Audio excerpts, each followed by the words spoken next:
Heijunka est une technique d'ordonnancement pour production répétitive multiproduit ou à variante, également appelée fractionnement lissage ou leveling en anglais. Plutôt que de tenter de répondre aux variations de demande ou de produire par campagne, la technique du fractionnement lissage consiste à planifier, en ce que j'appelle des tram-types, une base simple et répétitive. Celle-ci permet de lisser les variations et de conserver une certaine routine, donc une forme de stabilité. Soit à un atelier dont le temps d'ouverture est de 7 heures par jour, 5 jours par semaine, 20 jours par mois, on y fabrique un produit disponible en 6 couleurs, le temps de fabrication d'un produit est d'1 heure, le temps de changement de série est nul car il est effectué en temps masqué, la demande mensuelle moyenne pour l'ensemble de la gamme se distribue comme suit.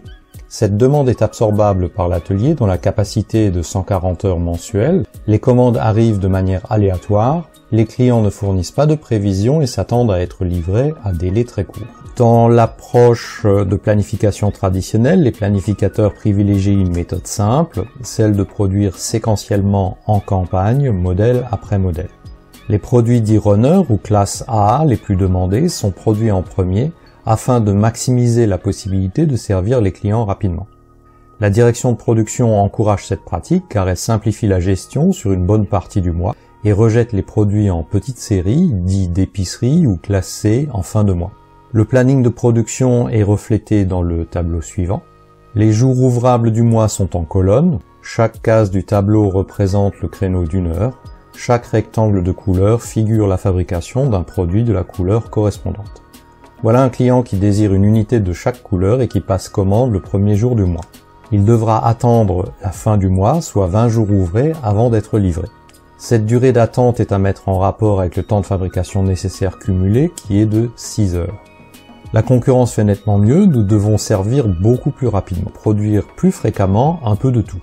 Il nous faut trouver une trame de base répétable. Pour ce faire, considérons la semaine comme une maille de temps de base. Dans le tableau, nous reprenons les données du besoin mensuel par produit et l'on en déduit le besoin moyen hebdomadaire. La représentation visuelle de notre planification devient celle-ci. Le planning de production se répète de semaine en semaine avec la trame type que voilà. Notre client désirant une unité de chaque produit au plus vite et passant commande le premier jour du mois pourra être servi à la fin du 3e jour. Parmi les avantages du fractionnement lissage, il y a la répétition de la trame qui introduit une routine qui est prévisible et maîtrisable, la disponibilité accrue des produits, la réduction du time to market, la simplification de la planification qui se restreint à opérer des ajustements mineurs. Si vous avez aimé cette capsule, merci de le faire savoir.